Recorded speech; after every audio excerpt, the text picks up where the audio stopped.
At 10 that night, I saw my daughter on her knees, eating leftovers from the floor and cleaning it with her bare hands, her eyes full of tears. In the dining room, I heard her husband and his family laughing loudly. I lifted her up, marched to their table, and said the 5 words they would never forget. "I'm glad to have you here.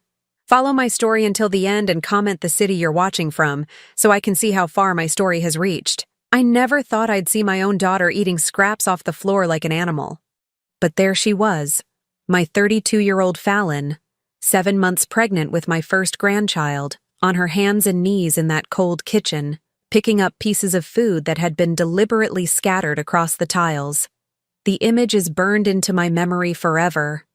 Her swollen belly making it difficult for her to reach the corners, her beautiful auburn hair falling into her face as she tried to clean up what looked like the remnants of a family dinner. Her hands were shaking, and I could see the tears dropping onto the linoleum floor, mixing with the crumbs and sauce stains. I had come by unannounced that Thursday evening, something I rarely did since Fallon married Roman 3 years ago. Call it mother's intuition, but something had been eating at me for weeks. My daughter's voice on our weekly phone calls had become different, distant, strained, like she was speaking through glass. When I'd ask if everything was okay, she'd always say the same thing. "Everything's fine, Mom. Roman takes good care of me." But standing there in the doorway, watching my pregnant daughter crawl around that kitchen floor while Roman's family sat in the dining room laughing loudly, I knew nothing was fine. Nothing had been fine for a very long time. "Fallon!" I gasped, rushing toward her.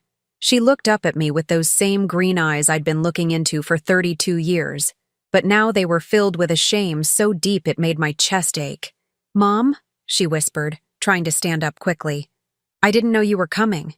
What are you doing?" I reached for her arms, helping her to her feet. "Why are you on the floor?" Before she could answer, Roman appeared in the kitchen doorway. At 35, he was a tall man with dark hair and a smile that had once charmed me completely. When Fallon first brought him home 4 years ago, I thought she'd found her prince. He was polite, well-dressed, spoke about wanting to take care of my daughter forever. But the man standing before me now had something cold in his eyes, something that made my skin crawl. "Oh, Carol," he said, and I noticed how he didn't call me Mom anymore, the way he used to. "We weren't expecting you. What's going on here?" I kept my voice steady, though my heart was pounding. "Why is my daughter cleaning food off the floor?" Roman's jaw tightened slightly. "Fallon had a little accident during dinner. She knocked over her plate." I looked at Fallon, whose face had gone pale. "Is that true, honey?" She opened her mouth, then closed it, glancing nervously at Roman. Yes, I was clumsy. But I'd raised this girl. I knew when she was lying, and she was lying now. The way her shoulders hunched, the way she couldn't meet my eyes, the way her voice shook. These were the same tells she'd had since she was 5 years old. "Well, accidents happen," I said carefully. "Let me help you clean this up." "That's not necessary," Roman cut in, his voice sharper now. "Fallon can handle it. She made the mess." Something in his tone made my blood run cold. This wasn't a husband speaking about his pregnant wife's accident. This was something else entirely.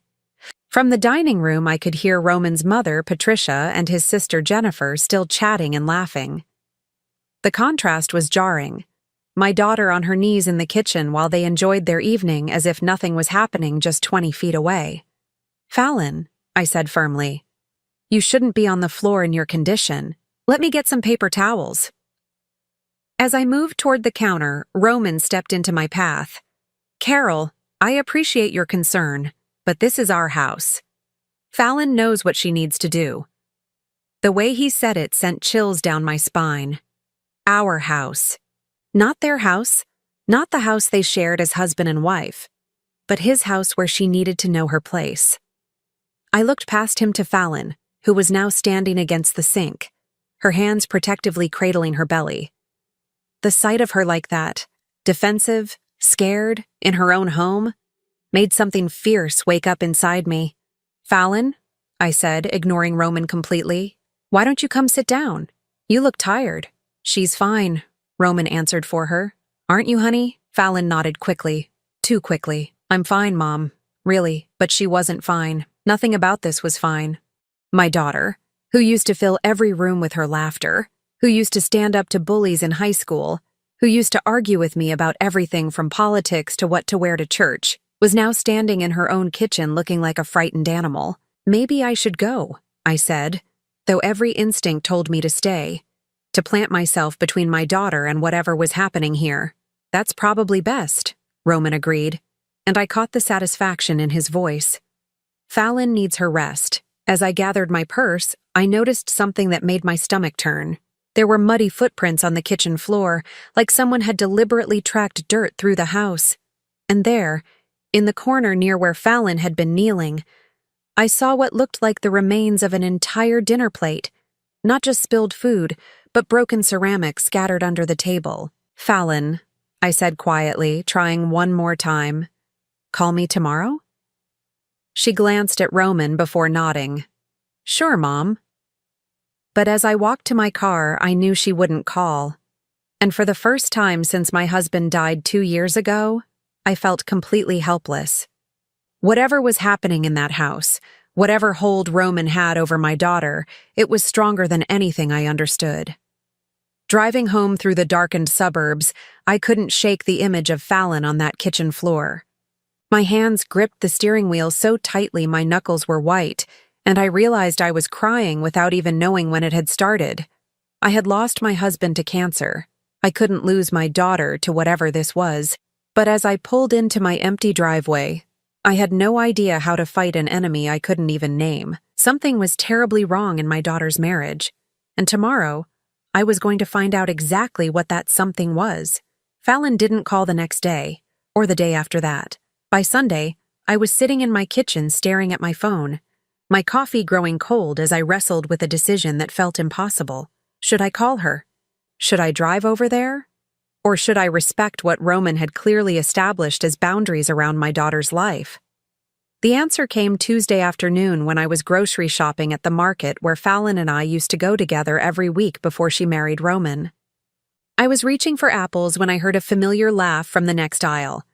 My heart lifted, thinking it might be Fallon, but when I turned the corner, I saw Patricia, Roman's mother, chatting with another woman I didn't recognize.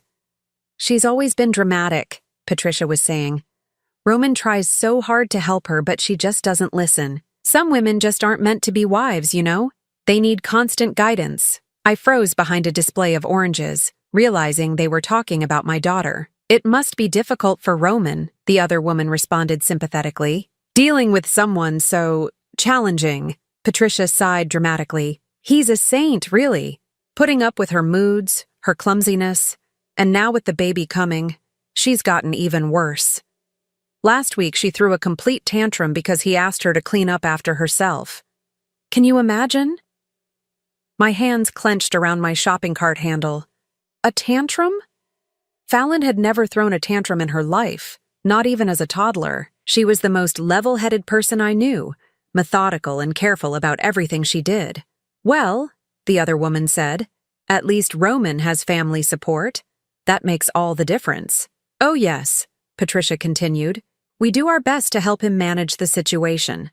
His sister Jennifer and I try to show Fallon how things should be done, but she's so resistant to learning. Just last Thursday, she made such a mess during dinner that Roman had to have her clean it up herself. Character building, you understand. Character building. The words hit me like ice water. They were talking about the scene I'd witnessed, but their version was completely different. In their telling, Fallon was the problem, the difficult wife who needed to be managed and taught lessons. I stayed hidden behind the oranges until they moved away, my mind reeling. This wasn't just about one bad evening. This was a pattern. A system where Roman and his family had positioned themselves as the reasonable ones dealing with my supposedly problematic daughter. That afternoon, I did something I'd never done before. I drove to Fallon's neighborhood and parked across the street from her house, just watching. I felt like a stalker, sitting there in my car, but I needed to understand what was happening in my daughter's life. Around 4 o'clock, Roman's car pulled into the driveway. I slumped down in my seat as he got out, talking loudly on his phone. Even from 50 yards away, I could hear his voice, sharp and irritated. Told you the payment would be late. My wife doesn't understand money management. I'm working on it. Wife doesn't understand money management? Fallon had a business degree. She'd managed her own finances perfectly well before marriage, even helping me set up my retirement accounts after her father died. 20 minutes later, I watched as Fallon came outside to get the mail. She moved slowly, one hand supporting her lower back, the other protectively over her belly. But what struck me wasn't her pregnancy waddle. It was how she looked around nervously before walking to the mailbox, as if she was afraid someone might see her. When she got back to the front door, she struggled with the lock for a moment. As the door finally opened, I heard Roman's voice boom from inside the house. "Where were you? I told you to start dinner an hour ago. I was just getting the mail." Fallon's voice was so quiet I could barely hear her from across the street. "The mail can wait. Do you see what time it is?" The door slammed shut, cutting off whatever came next. I sat in my car for another hour, my heart breaking a little more with each passing minute. This wasn't the marriage I'd watched my daughter build. This wasn't the man who used to bring her flowers and tell her she was the smartest woman he'd ever met. When I finally drove home, I made a decision. I was going to find out exactly what had changed in Roman's life, and more importantly, what he was doing to my daughter behind closed doors. The next morning, I called Fallon's best friend Sarah, who I hadn't spoken to since the wedding. Sarah had been Fallon's maid of honor, but I'd noticed she was never around anymore. "Mrs. Henderson." Sarah's voice was warm, but surprised. "How are you? I'm worried about Fallon," I said directly. "When's the last time you talked to her?" There was a long pause. "It's been a while, maybe 6 months." 6 months? Fallon and Sarah had been inseparable since college. "What happened?" Another pause. Roman thought. He felt that Fallon needed to focus on her marriage and the baby. He said having too many outside influences wasn't healthy for her right now. Outside influences. My daughter's best friend was now an outside influence. "Sarah," I said carefully, "do you think everything is okay with Fallon?" Sarah's voice dropped to a whisper. "I don't know. The last time I saw her, she seemed different, quieter. She kept checking her phone like she was worried about something. And when Roman came to pick her up early from lunch, she left immediately. Didn't even finish her sentence. Has she tried to contact you since then?" "A few times, but the calls always seem to get cut short. She'll say she has to go suddenly, or that Roman needs her for something. I stopped trying because I felt like I was causing problems for her somehow." After I hung up, I sat in my living room staring at the family photos on my mantle. There was one from Fallon's college graduation, her arm around Sarah, both of them grinning at the camera. Another from her wedding day, where she looked radiant, but I now noticed something I'd missed before. Roman's hand on her back, positioned in a way that looked controlling rather than supportive. The pattern was becoming clearer. Roman had systematically isolated Fallon from her support system. Her friends, and now it seemed even her own mother, was being pushed to the margins of her life. That evening, I made another decision. I was going to learn everything I could about Roman Castellano. If he was hiding something, I was going to find it. And if he was hurting my daughter, I was going to stop him. I spent the next 2 hours at my computer, searching social media, public records, anything I could find. What I discovered made my blood run cold. Roman's previous relationships, his employment history, his financial records, there were gaps everywhere, inconsistencies that didn't add up. But it was a small detail in an old newspaper article that made me realize just how deep this rabbit hole went. Roman hadn't told us the truth about his past, and if he was lying about who he was, what else was he lying about? My daughter was in more danger than I'd ever imagined, and tomorrow, I was going to start building the case that would save her life. The newspaper article I found was buried on page 6 of a local Phoenix newspaper from 8 years ago. It was a small piece about a domestic disturbance call, but what caught my eye was the name, Roman Anthony Castellano, 27, arrested for harassment and violation of a restraining order. The woman who filed the complaint was named Maria Elena Castellano, his wife, a wife he'd never mentioned to us. My hands shook as I printed the article and began a deeper search. What I found over the next 3 days made me sick to my stomach. Roman hadn't just been married before, he'd been married twice. Maria Elena was his second wife, and there was a Jessica Castellano before her. Both women had filed restraining orders against him. Both had children with him. I sat in my kitchen Thursday morning, surrounded by printed articles and records, trying to piece together the man my daughter had married. The Roman we knew was a successful marketing executive who traveled occasionally for work. The real Roman was a man who'd abandoned 2 families, defaulted on child support payments totaling over $37,000, and had a pattern of isolating and controlling his wives. The phone rang, startling me from my research. It was Fallon. "Hi, Mom." Her voice sounded hollow, exhausted. "Sweetheart, how are you feeling?" "I'm okay. The baby's moving a lot today." There was a pause. "Mom, I need to ask you something, and I need you to promise you won't get upset." My chest tightened. "What is it?" "Roman thinks. He feels like your visits might be stressing me out. With the pregnancy and everything. He's worried about my blood pressure." I gripped the phone tighter. "Fallon, I've visited you maybe 3 times in the past 2 months." "I know, but he thinks even that might be too much right now. He just wants what's best for the baby." "And what do you think?" Silence stretched between us. When she finally spoke, her voice was barely a whisper. "I think I'm just tired all the time. Everything feels hard lately." "Honey, are you eating enough? Are you taking care of yourself?" "Roman makes sure I eat. He's very attentive about my meals." The way she said attentive made my skin crawl. "Fallon, do you remember when you were little and you used to tell me everything? Every thought, every worry, every exciting thing that happened at school? Mom, please don't. I miss that. I miss knowing what's really going on in your life." "Nothing's going on. I'm just pregnant and tired." But I could hear something else in her voice now. Fear.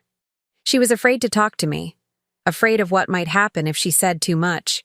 "Fallon, if you ever need anything at all, you can call me. Day or night." "I know, Mom. I have to go now. Roman's coming home for lunch." The line went dead, and I stared at the phone in my hand.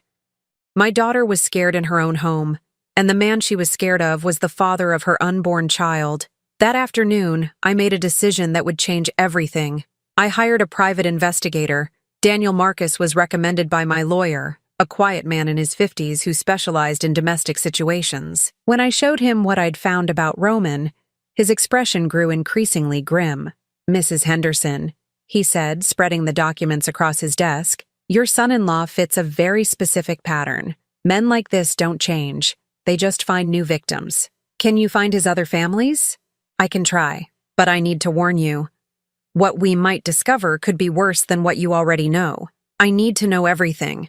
My daughter's life might depend on it." Daniel's investigation took 2 weeks. When he called me back to his office, the file he placed in front of me was thick enough to be a book. The contents made me understand that Roman wasn't just a bad husband. He was a predator. Maria Elena Castellano, his second wife, had fled to a women's shelter with their twin daughters when they were 18 months old.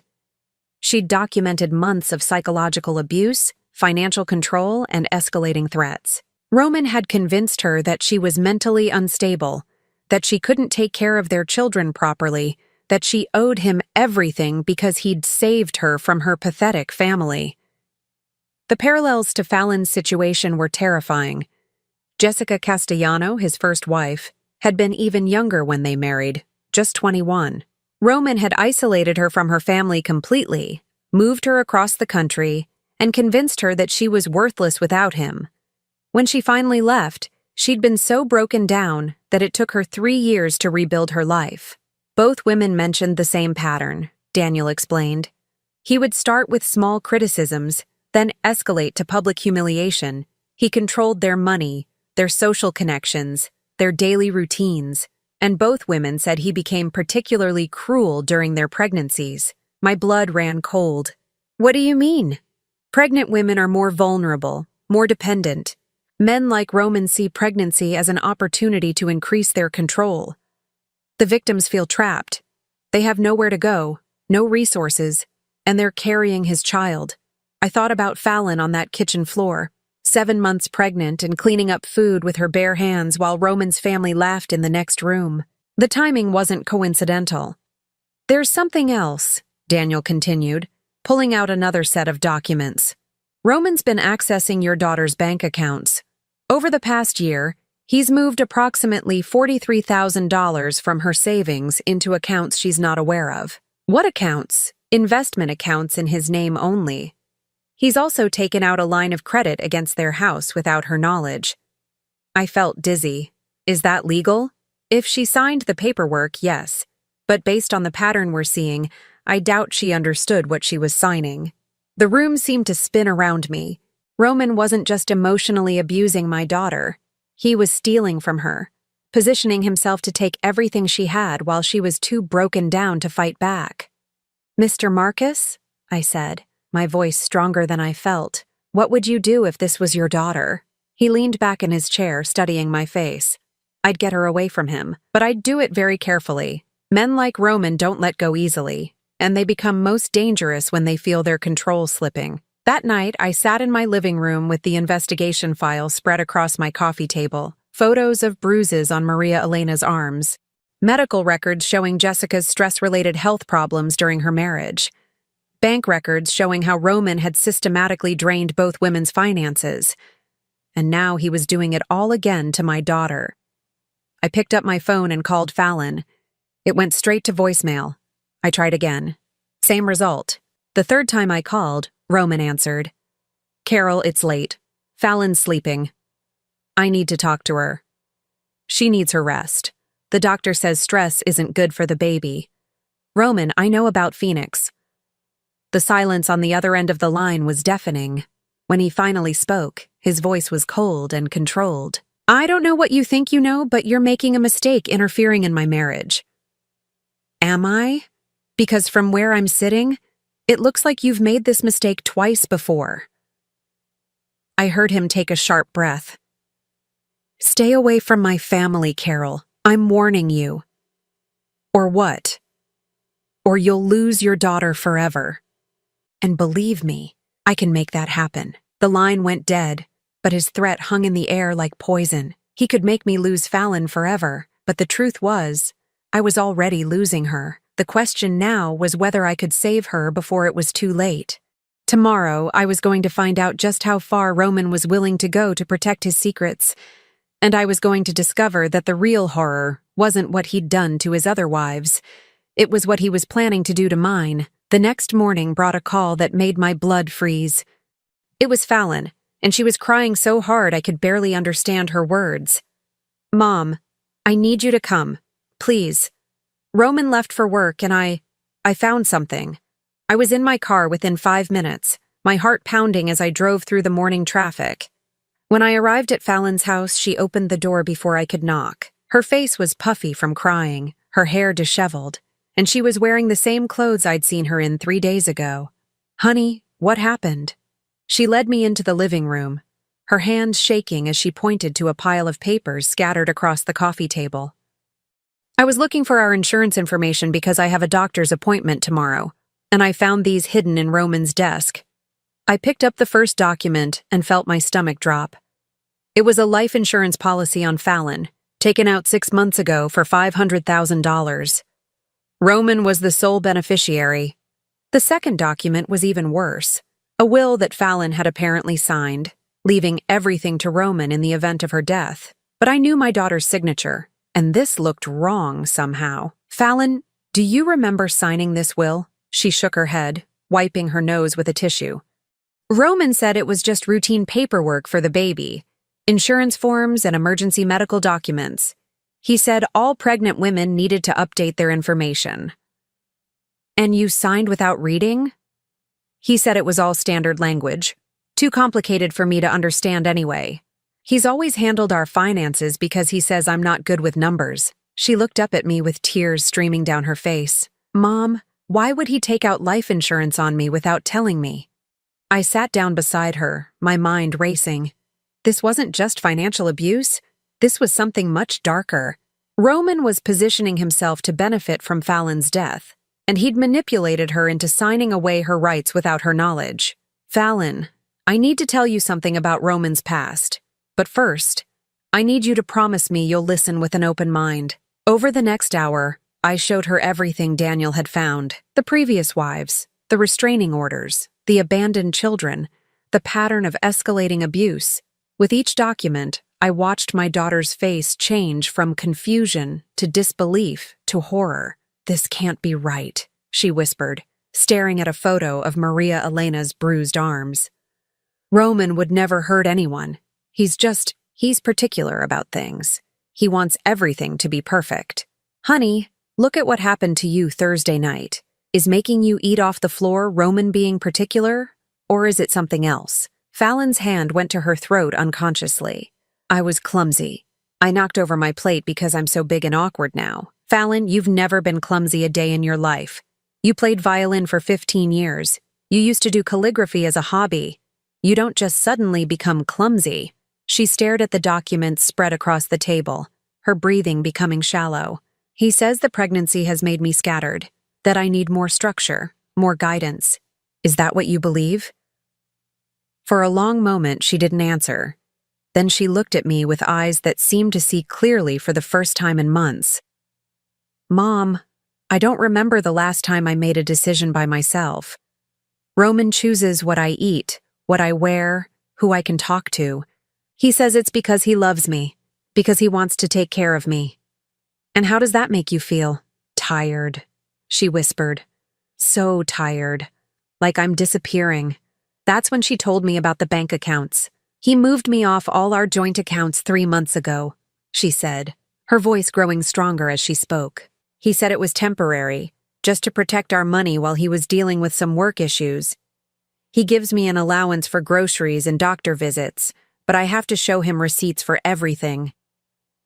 "What about your own savings account?" "He said we needed to consolidate everything for tax purposes. I signed the paperwork to close it, but I thought the money was going into our joint account." She looked at me with dawning horror. "It didn't, did it?" I shook my head. "He's stolen $43,000 from you, Fallon. Your entire inheritance from your father." The sound she made was like an animal in pain. All those years her father had saved for her future, all the money he'd set aside so she'd have security, Roman had taken it all. "What am I going to do?" she sobbed. "I can't leave. I have nowhere to go, no money, and the baby's coming in 2 months.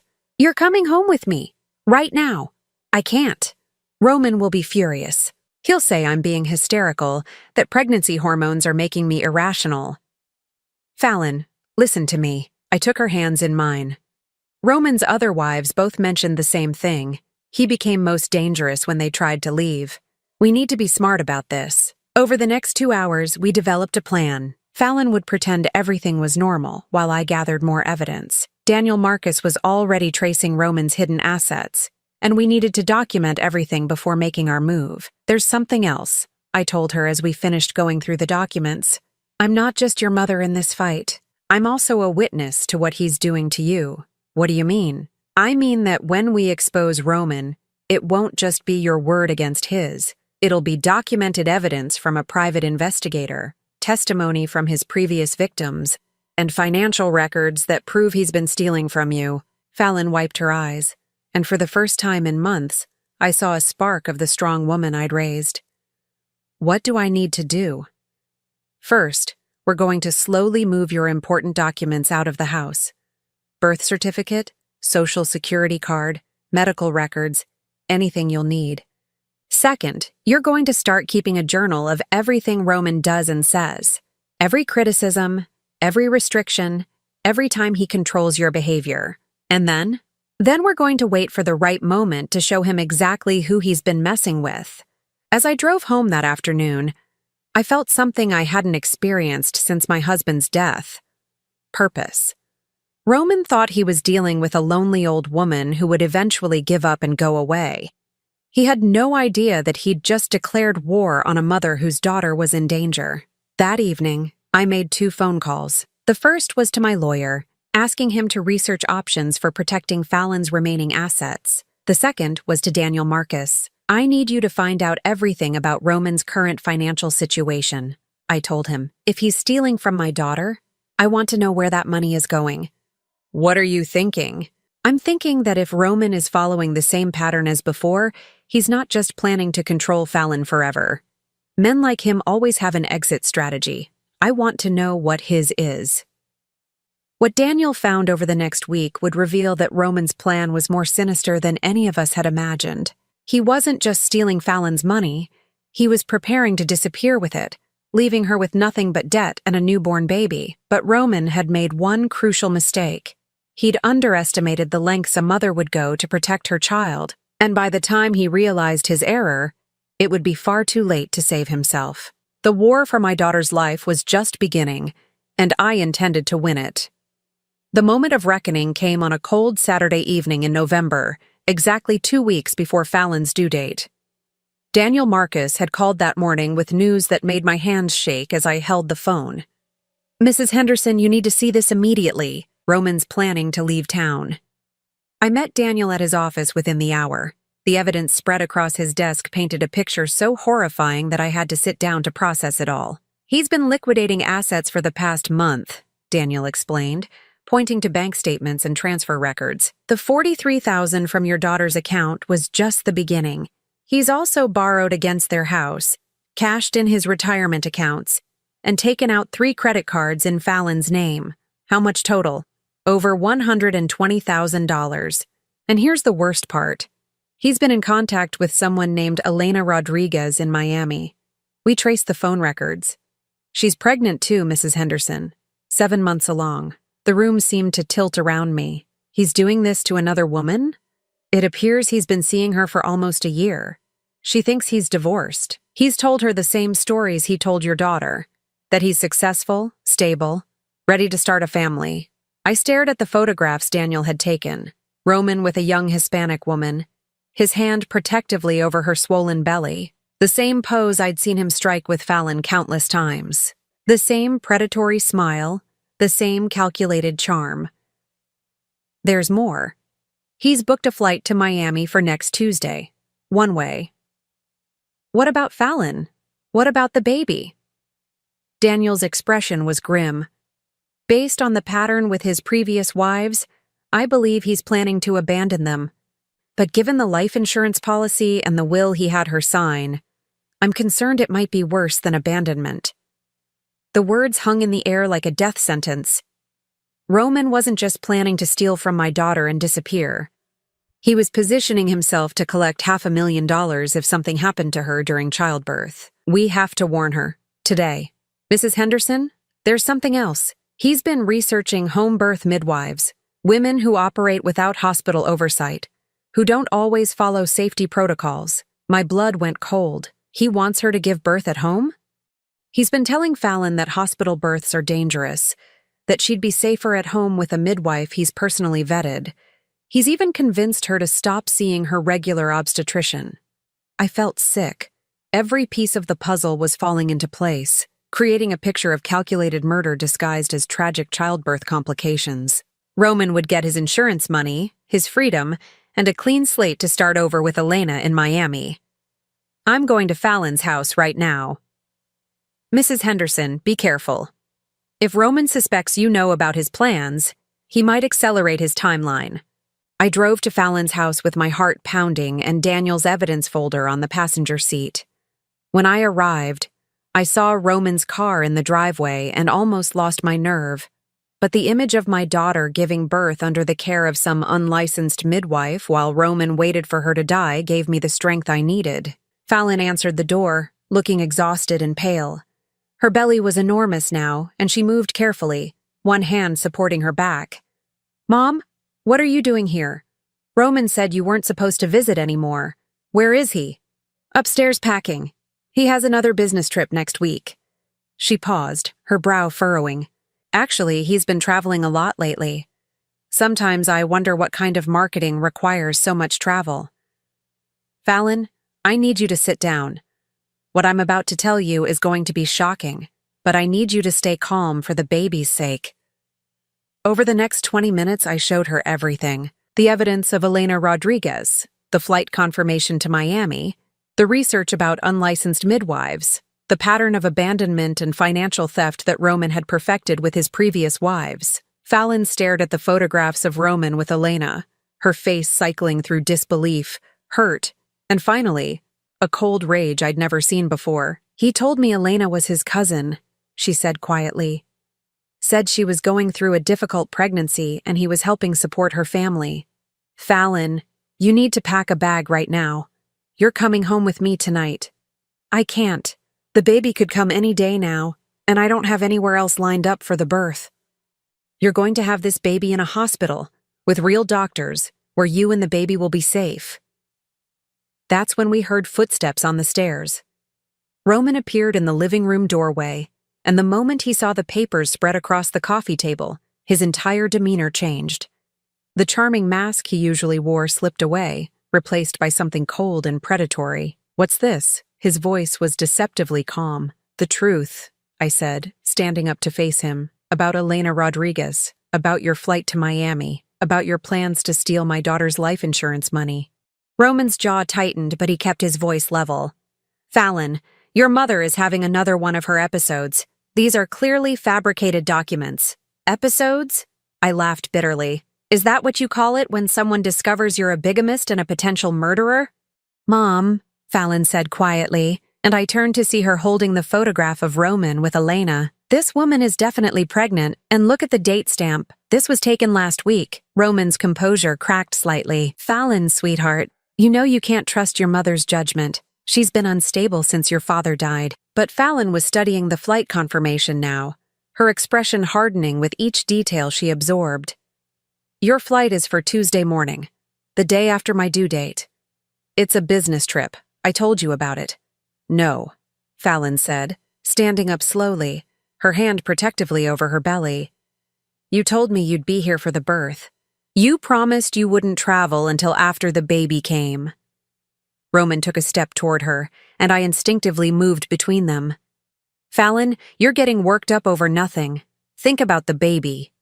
"Don't you dare use my baby to manipulate me," Fallon said, and I heard steel in her voice that reminded me of the strong woman I'd raised.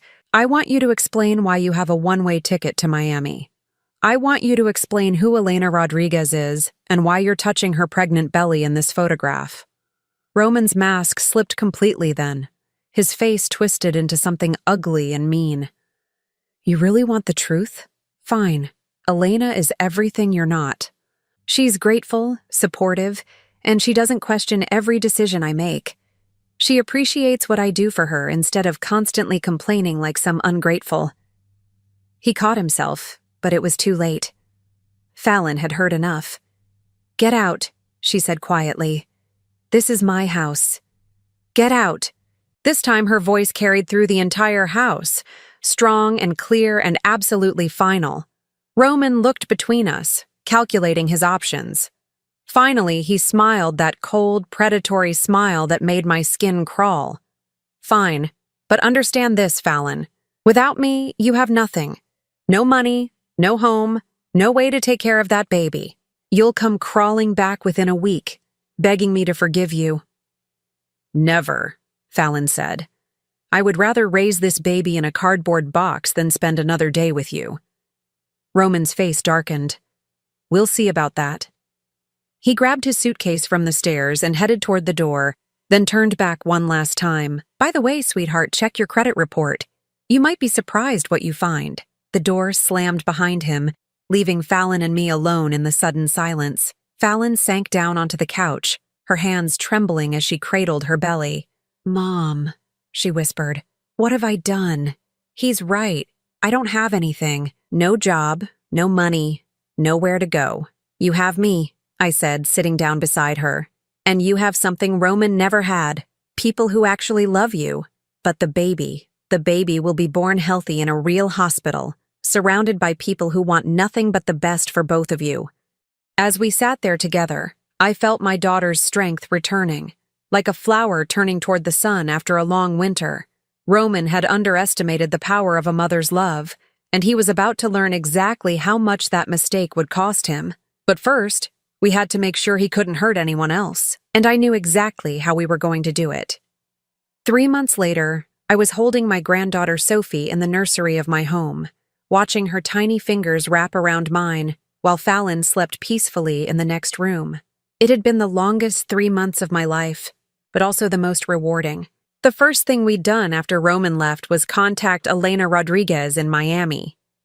That phone call was one of the hardest things I've ever had to do, telling a 7-month pregnant woman that the man she loved was a lie. But Elena deserved to know the truth, just as Fallon had. Elena's reaction was devastating but swift. She'd immediately gone to the police, who discovered that Roman had been using a false identity with her, complete with forged documents and fabricated employment records. When they arrested him at Miami International Airport with a suitcase full of stolen money and fake identification papers, Elena was there to identify him. The investigation that followed unraveled Roman's entire network of deception. He'd been running the same con on women across 3 states, always targeting successful, educated women who had something he could steal. The authorities found evidence of at least 7 other victims over the past 12 years. But what really sealed Roman's fate was something we never expected. Maria Elena Castellano, his second wife, had been building a case against him for years. When she learned about Fallon and Elena Rodriguez, she came forward with evidence that connected Roman to a series of fraudulent insurance claims and suspicious deaths. It turned out that Roman's first wife, Jessica, hadn't just left him. She'd nearly died during what was supposed to be a routine home birth, attended by an unlicensed midwife Roman had insisted on hiring. The midwife had disappeared after Jessica's emergency hospitalization, and Jessica had always suspected Roman had planned the whole thing. The day Roman was sentenced to 15 years in federal prison for fraud, identity theft, and conspiracy, Fallon and I sat in the courthouse holding hands. He looked smaller somehow, diminished without his charm and lies to hide behind. When the judge read the sentence, Roman turned to look at us one last time. But instead of the fear or sadness he probably expected to see, he saw 2 women who had found their strength again. "How do you feel?" I asked Fallon as we walked down the courthouse steps. "Free," she said simply. "For the first time in years, I feel completely free." The financial recovery took longer. Roman had spent or hidden most of the money he'd stolen, but Daniel Marcus helped us trace enough assets to recover about $60,000. More importantly, we were able to void all the fraudulent documents Roman had tricked Fallon into signing, including that terrible will and the life insurance policy. Fallon moved back into my house during her final month of pregnancy. At first, she was embarrassed, feeling like she'd failed as an adult by needing to come home. But as the weeks passed, I watched her remember who she was before Roman tried to destroy her sense of self. She started cooking again, something she hadn't done in over a year because Roman had criticized every meal she made.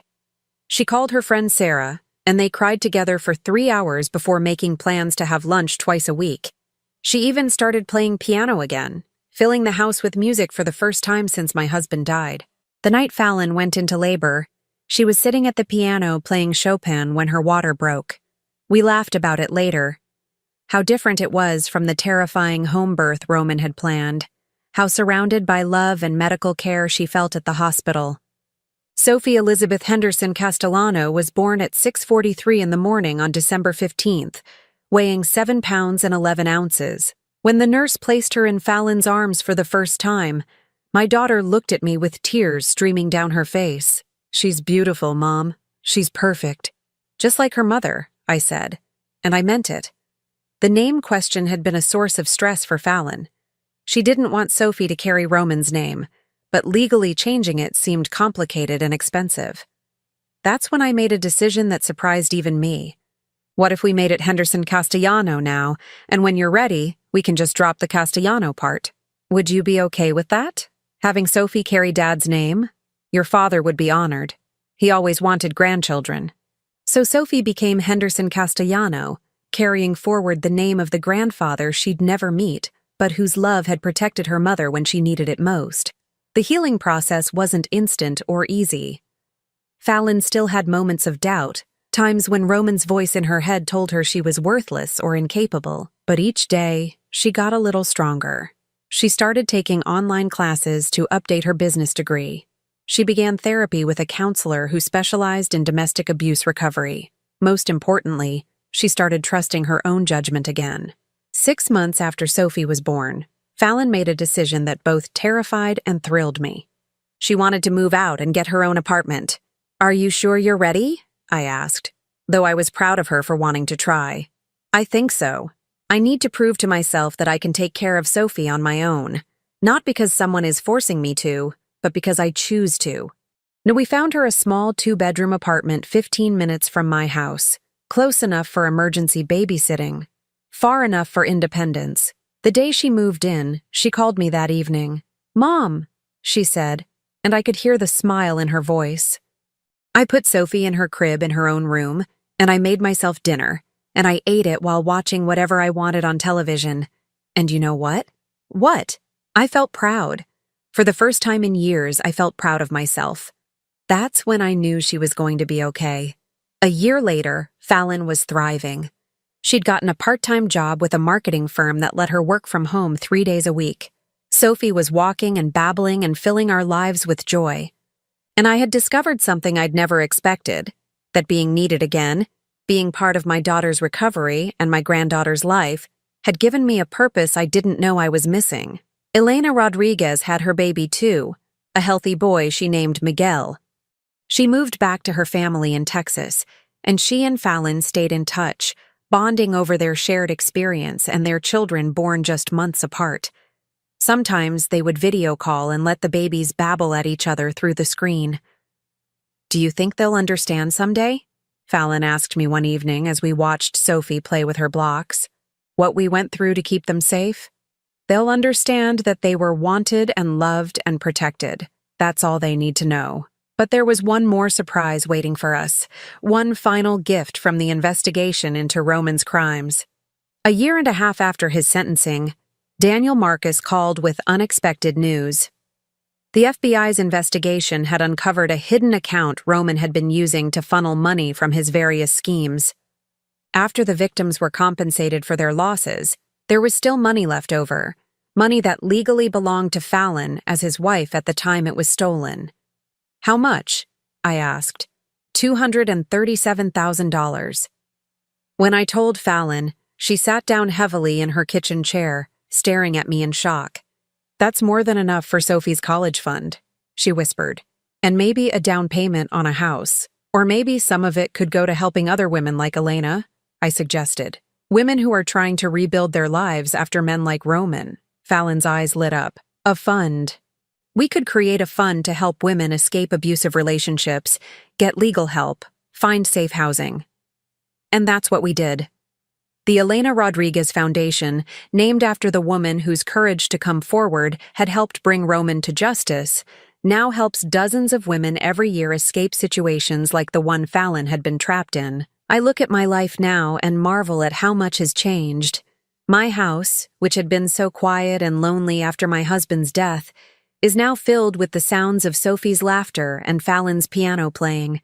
My days, which had stretched empty before me, are now full of purpose and meaning. Roman thought he could break my daughter, steal her strength, and reduce her to nothing. Instead, he gave her the greatest gift possible, the knowledge of her own resilience. He tried to destroy our family, but he only made us stronger. Sometimes in the evening, when Fallon and Sophie are here for dinner and I'm watching my granddaughter take her first steps between us, I think about that night when I found Fallon on the kitchen floor, how hopeless everything seemed, how powerless I felt. I learned something important during those dark months. Love isn't just a feeling, it's a choice you make every day. It's the decision to fight for someone even when they can't fight for themselves. It's the courage to speak truth when lies seem easier. It's the strength to build something new from the ashes of what was destroyed. My daughter is free. My granddaughter is safe. Our family is whole again, and Roman Castellano has 15 years in federal prison to think about the woman he underestimated and the family he failed to destroy. Sometimes the best revenge isn't revenge at all. Sometimes it's simply refusing to let someone else's darkness extinguish your light. Sometimes it's just living well, loving deeply, and building something beautiful from the pieces they tried to break. That's exactly what we did, and we're just getting started. Now I'm curious about you who listened to my story. What would you do if you were in my place? Have you ever been through something similar? Comment below. And meanwhile, I'm leaving on the final screen 2 other stories that are channel favorites, and they will definitely surprise you. Thank you for watching until here.